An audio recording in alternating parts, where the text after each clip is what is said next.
بسم اللہ الرحمن الرحیم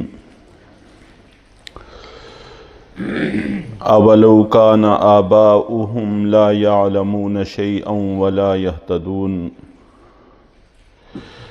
اگرچہ ان کے آباء و اجداد کچھ بھی نہ جانتے ہوں اور نہ ہی درست راستے پر ہوں تو کیا پھر بھی ان کی پیروی کرتے رہیں گے؟ اللہ رب العزت نے اپنے پیارے نبی صلی اللہ علیہ وسلم کو دعوت و تبلیغ کا طریقہ بتلاتے ہوئے یہ الفاظ استعمال کیے ہیں کہ دعوت و تبلیغ ایک بڑا کام ہے، اور کام جتنا بڑا ہوتا ہے ظاہر ہے کہ اس کے آداب اور اس کی نزاکتیں اتنی ہی زیادہ ہوتی ہیں۔ مشرکین نے یہ کہہ کر انکار کر دیا تھا کہ ہم تو اپنے بڑوں کا راستہ چھوڑنے کو تیار نہیں ہیں۔ جواب میں یہ بھی کہا جا سکتا تھا کہ تمہارے بڑے تو گمراہ تھے، مشرک تھے، صحیح راستے پر نہیں تھے۔ یہ الفاظ، یہ طرز انسان کے جذبات کو بھڑکانے والا ہوتا ہے، تو پھر حق بات کو قبول کرنا مشکل ہو جاتا ہے۔ اس لیے گفتگو میں اگر ایسا طرز ہو کہ بات سننے والا نہ تو اپنی اہانت محسوس کرے نہ اپنے بڑوں کی اہانت محسوس کرے، اور گفتگو میں کسی طرح کی کوئی نفرت محسوس نہ کرے بلکہ اپنائیت محسوس کرے، تو اس کے لیے بات کو قبول کرنا آسان ہو جاتا ہے۔ وگرنہ اپنے نظریات کو چھوڑنا، اپنے طریقہ کار کو چھوڑنا کوئی آسان کام نہیں ہے۔ تو یہاں پر بڑا ہی ستھرا انداز اختیار کیا گیا ہے، اور یہ کہا گیا ہے کہ ان کے آباء و اجداد نہیں جانتے تھے۔ اور ایسا ہو جاتا ہے کہ بسا اوقات ایک انسان ایک چیز کو نہ جانتا ہو، تو اگر یہ پتہ چل گیا ہے کہ وہ نہیں جانتے تھے، اب ہمارے پاس آسمانی علم آ گیا ہے، تو ہمیں آسمانی علم تسلیم کر لینا چاہیے۔ اسی کے اندر عافیت ہے، اسی میں بلائی ہے، اور اسی کے اندر خیر ہے۔ اور ایسا ہو سکتا ہے کہ علم نہ ہونے کی وجہ سے وہ صحیح راستے پر نہ چل سکے ہوں، ان کی مجبوری تھی، ان کو صحیح راستہ میسر نہیں آ سکا تھا۔ تمہیں آ گیا ہے تو تمہیں اس کو تسلیم کر لینا چاہیے۔ چنانچہ سورہ یاسین کے اندر بھی بڑی تفصیل کے ساتھ اللہ رب العزت نے اس کی ہدایات عنایت فرمائی ہیں۔ انشاءاللہ پوری تفصیل تو وہیں پر آئے گی۔ ایک بستی میں 3 حضرت عیسیٰ علیہ السلام کے نائب آئے۔ انہوں نے آ کر بستی والوں کو سمجھانے کی کوشش کی، لیکن انہوں نے ماننے سے انکار کر دیا، اور ان کے ساتھ بڑی بد اخلاقی سے پیش آئے، لیکن یہ پھر بھی ان کو سمجھاتے رہے۔ یہاں تک کہ پھر بستی کا ہی ایک شخص جو پہلے ان تینوں کی بات مان چکا تھا، وہ بھی دوڑتا ہوا آیا کہ میری قوم نے انکار کر دیا ہے اور ان ہدایت کا پیغام لے کر آنے والوں کو قتل کرنے کا ارادہ کر لیا ہے۔ تو انہوں نے آ کر 23ویں پارے کے بالکل شروع میں وَمَا لِيَ لَا أَعْبُدُ الَّذِي فَطَرَنِي، مجھے کیا ہو گیا ہے کہ میں ایسی ذات کو نہیں مان رہا جس نے مجھے پیدا کیا۔ یہ نہیں کہا کہ تمہیں کیا ہو گیا ہے کہ جس نے تمہیں پیدا کیا ہے تم اس کی بات کو نہیں مان رہے، حالانکہ سیدھی سی بات تھی، اسی طریقے سے بات ہونی چاہیے تھی، یہ بات بھی کوئی بری بات نہیں تھی۔ لیکن پھر بھی اپنی دعوت کے اندر مزید چاشنی پیدا کرنے کے لیے، مزید تاثیر پیدا کرنے کے لیے اپنی کوتاہی کو کوتاہی سمجھا ہے کہ مجھے کیا ہو گیا ہے، حالانکہ وہ ہدایت قبول کر چکے تھے۔ مجھے کیا ہو گیا ہے کہ میں نہیں بات مان رہا ان کی جو میرے فائدے کے لیے آئے ہیں، اور بلا بھی اس ذات کی طرف رہے ہیں جس نے مجھے پیدا کیا ہے۔ وَمَا لِيَ لَا أَعْبُدُ الَّذِي فَطَرَنِي، تو مجھے کیا ہو گیا ہے کہ میں اس ذات کو نہیں مان رہا کہ جس نے مجھے پیدا کیا ہے۔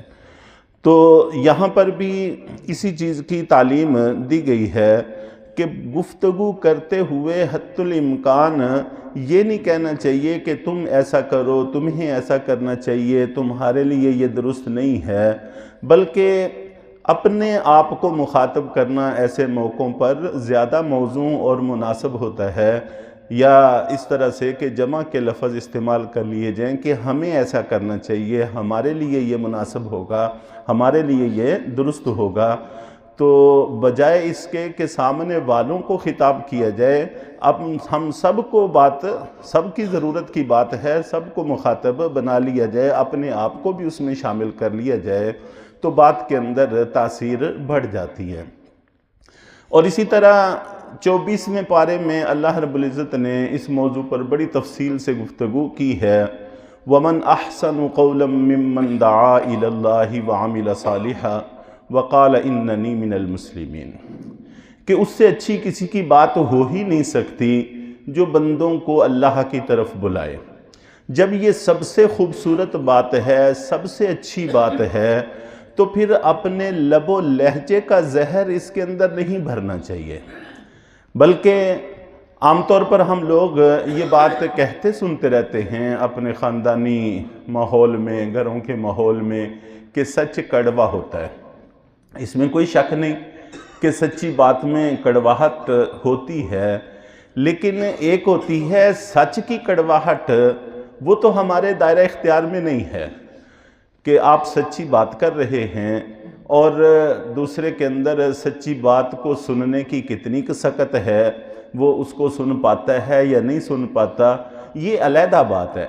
ایک ہے کہ اس کے اندر اپنے لب و لہجے کی کڑواہٹ پیدا کر دینا، اس سے ہمیں منع کیا گیا ہے۔ سچی بات جب بھی کسی کے نظریے کے خلاف بات ہوگی تو ہلکا پھلکا اس کو محسوس تو ہوگا، لیکن سچ کی کڑواہٹ اور چیز ہوتی ہے، اپنے لب و لہجے کی، طرز کی، انداز کی کڑواہٹ اور چیز ہوتی ہے، ہمیں اس سے منع کیا گیا ہے۔ چنانچہ اسی میں آگے جا کر اللہ رب العزت نے یہ بات فرمائی ہے کہ ادفع باللتی ہی احسن، اگر تمہیں دوسرے کے ساتھ مباحثہ کرنے کی ضرورت پیش آ جاتی ہے تو تب بھی مد مقابل کی دلیل کا جواب یا مد مقابل کی دلیل کے حوالے سے گفتگو کرتے ہوئے تمہیں چاہیے کہ اس کی بات کو توڑنے کے لیے بہترین سے بہترین انداز اختیار کیا جائے۔ احسن کا لفظ ہے، ادفع باللتی ہی احسن۔ ایک حسن ہوتا ہے اچھا ہونا، ایک احسن ہوتا ہے سب سے اچھا۔ جتنے بھی طرز دوسرے کی طرف بات منتقل کرنے کے ممکن ہیں، ان میں سے سب سے اچھے کا انتخاب کر کے پھر اس سے بات کی جائے۔ تو جب تم ایسا کرو گے تو تمہارے اور ان کے بیچ میں اگر کوئی عداوت ہے نظریات کے اختلاف کی، تو یہ عداوت امید ہے کہ دوستی میں بدل جائے گی، محبت میں بدل جائے گی۔ وہ پورے طور پر دل سے تمہارا دوست نہ بھی بنا تو کم سے کم اس طرح کا دشمن نہیں رہے گا، دوستوں کی طرح کا ہو جائے گا۔ تو اس لیے ہمیں حکم یہ ہے کہ ہم نے دعوت و تبلیغ کا کام کرنا بھی ہے، اور اس کے اندر اپنے لب و لہجے کی کڑواہٹ کو شامل نہیں کر سکتے، اس کی ہمیں اجازت نہیں ہے۔ اللہ رب العزت نے جس وقت حضرت موسیٰ علیہ السلام جیسے جلیل القدر پیغمبر کو فرعون جیسے باغی شخص کے پاس بھیجا تھا، تو یہی ہدایت دے کر بھیجا تھا کہ وہ سرکش ہو گیا ہے، اس کو نرمی سے سمجھائیں، قولا لینا، کہ نرمی کے ساتھ اس کو سمجھانے کی کوشش کریں۔ تو عام طور پر ہم دعوت و تبلیغ کے حوالے سے یا کسی کو بات سمجھانے کے حوالے سے جو لٹھ کا استعمال کرتے ہیں، جس کو لٹھ مارنا کہتے ہیں، کڑوی بات کرنا کہتے ہیں، اس کی اجازت اور گنجائش نہیں ہے۔ اسی طرح گھروں میں بھی اپنے بچوں کو سمجھاتے ہوئے وقتاً فوقتاً نصیحت کرنی چاہیے، اور اس طرح کی نصیحت کے گھر کے اندر ایک فساد کھڑا ہو جائے، برپا ہو جائے، اس کی گنجائش نہیں ہے۔ طریقے سے، سلیقے سے ان کو سمجھاتے بھی رہنا چاہیے۔ بالکل نظر انداز کر دینا یہ بھی اچھی بات نہیں ہے۔ سمجھانا چاہیے اور دعا کا اہتمام کرتے رہنا چاہیے، پھر اللہ سے ہدایت کی امید رکھنی چاہیے۔ راہ راست پر لانا اللہ کا کام ہے، راہ راست پر لانا ہمارے بس کی بات نہیں ہے۔ ہمارا کام صرف صحیح بات ان کے کانوں میں پہنچانا، ان کے دل تک پہنچانے کی کوشش کرنا ہے۔ باقی راہ راست پر آنا، اس کو اللہ تعالیٰ نے اپنے انبیاء کے ہاتھ میں بھی نہیں دیا تھا، اس کو براہ راست اپنے ہاتھ میں رکھا ہے۔